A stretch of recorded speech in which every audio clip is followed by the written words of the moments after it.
Welcome to Business Innovators Radio, featuring industry influencers and trendsetters sharing proven strategies to help you build a better life right now. Well, hello and welcome to this episode of our program. This is Mike Saunders with Marketing Huddle, and today we have with us Elaine Lee with Education, Travel, and Culture. Elaine, welcome to the program. Hi, Mike. Thanks so much for having me. I'm thrilled to be here. Good. Well, it's good to learn new services, new programs, new opportunities. So give us some background on yourself and what is ETC? Well, I have come recently into this program after having spent the last 20 years in another nonprofit organization working in membership and communications. And so prior to that, I also had worked in various government and journalistic roles and hope to bring many of my past experiences and skills to ETC. And I have just had the pleasure of placing my first exchange student with a host family in Denver. And as one of my colleagues in ETC recently mentioned, everyone always remembers their first student and their first host family. And I am sure that will be true for me as well. So ETC stands, as you said, for Education, Travel, and Culture. And the main purpose of this organization is to promote international understanding and goodwill. We bring students here from approximately 15 countries. Actually, it's about 16 countries that are represented at the moment, and place them with suitable host homes in the Denver area and beyond, nationwide in the United States. We also have parts of our program that place American students in host homes abroad, and various related services that we provide. What else can I tell you? Well, that's a great intro. It makes me think of a couple questions around the education aspect. So when you say you place students, what does that placement entail, and how does the education feature fit in? Okay. Well, first of all, these are high school students coming to the United States from the various countries, and they will actually be attending schools. In almost all cases in our program, it will be public high schools, and that will be the focus of their academic American experience, but at least equally important, or perhaps even more significantly, will be the cultural interaction and learning and exchange that goes on within the host family that they live with and become part of for that semester or that year. And also not only with their host family, but with neighbors, others in the community, and the school community as well. So really the focus of our program and the students in our program is the intercultural experience and learning and all the good things that come from that, hopefully, in almost all cases. Yeah, and it just opens up horizons and broadens opportunities for the students, I would suspect. So that's what's in it for them. From on the other side of the equation, what's in it, or what do these host families benefit by opening their doors to host these high school students? I think that the host families in our program benefit as much, and in some cases perhaps even more, than the exchange students who come. And I've met and read about also host families who have participated in our program. Some of them not only one term, but many of them repeat terms because they feel they gain so much in terms of their own increased global awareness, global understanding, individual friendships, oftentimes for the rest of their lifetimes with these students, and eventually sometimes with the students' families as well. Oftentimes these exchange students will come back years later to visit host families with whom they've had ongoing relationships stemming from the hosting experiences, and vice versa. Oftentimes host families eventually, if not immediately, are able to go and visit exchange students back in their home countries or wherever they may be in their future lives. So it is a real people-to-people program. The emphasis is on human beings, and it's in this day and age when so many of us human beings are so far removed oftentimes in our day-to-day lives from face-to-face contact with other people and close-up encounters, so to speak, because of all the technological innovations that our world has seen and continues to see. This kind of is, in some ways, is a back-to-basics program, really emphasizing the interaction between people and the development of close relationships and broadening of communities, and realizing that though we all have individual distinctive personalities and cultures and ethnicities and nationalities, we also have many things in common and are, in fact, one world. So I think truly that this program kind of brings it all together. At least for me it does. And I really am particularly drawn to ETC because of the warmth and friendliness I've already experienced in coming into this community of participants who care so much about it and seemingly about one another.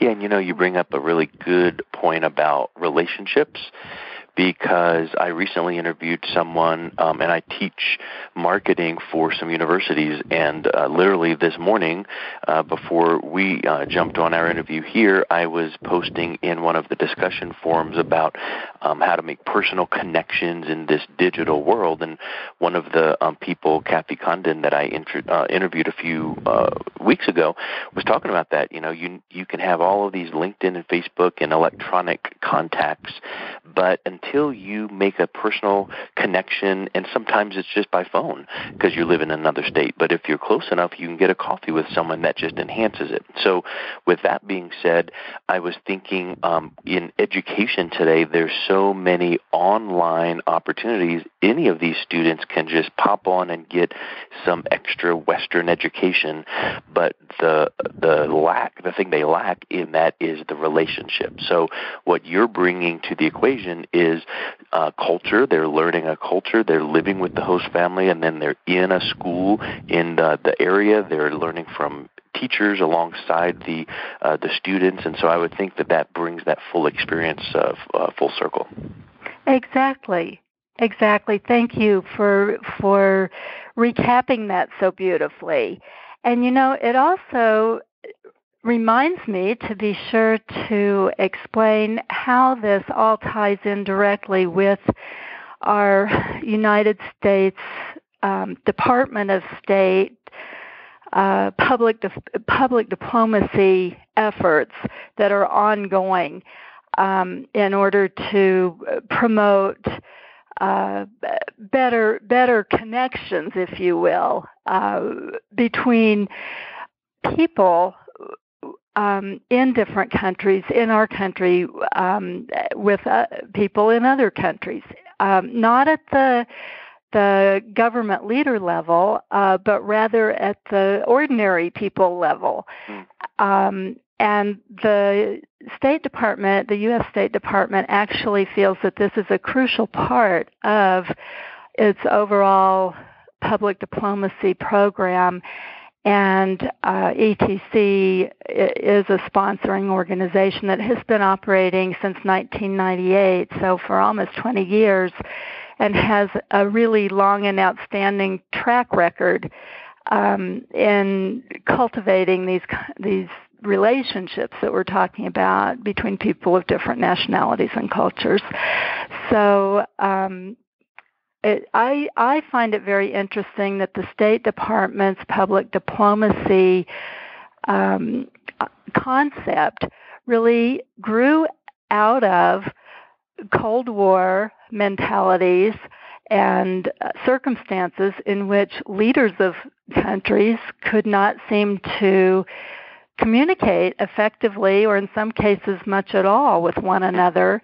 And the State Department perceived a real need and an ongoing, continuing need to promote and enhance the communication between people in our country and other countries, in order to not only provide better relations between the countries and better relations between individuals, but to cultivate long-lasting good feelings about the United States and its people in places where that just for a whole convergence of reasons has had difficulty happening in some cases. So, yeah, the interesting thing I think of when you say that is the I don't get into international politics and all of those kinds of things, but I would suspect that it's quite an eye-opener when you can achieve those objectives while focusing on the kids. Because you think of these leaders of nations, you might go to them and say, we need to do this, this, and this on the national level or the international level and get resistance. But when you're talking about the kids, all of a sudden now the resistance comes down because it's like we want to take care of our kids. We want to give our kids the best opportunity. And I think that's another big feature that you're able to fulfill. Definitely. Many of the students who come are really cream of the crop students. That's what ETC strives to ensure, is that all of the students who come with our program have certain characteristics, including great English skills, or at least very, very substantial English skills. They have to score at a certain level in order to even be considered for the program as far as their English language skills, and have excellent or above average, certainly, academic skills, generally speaking, as well.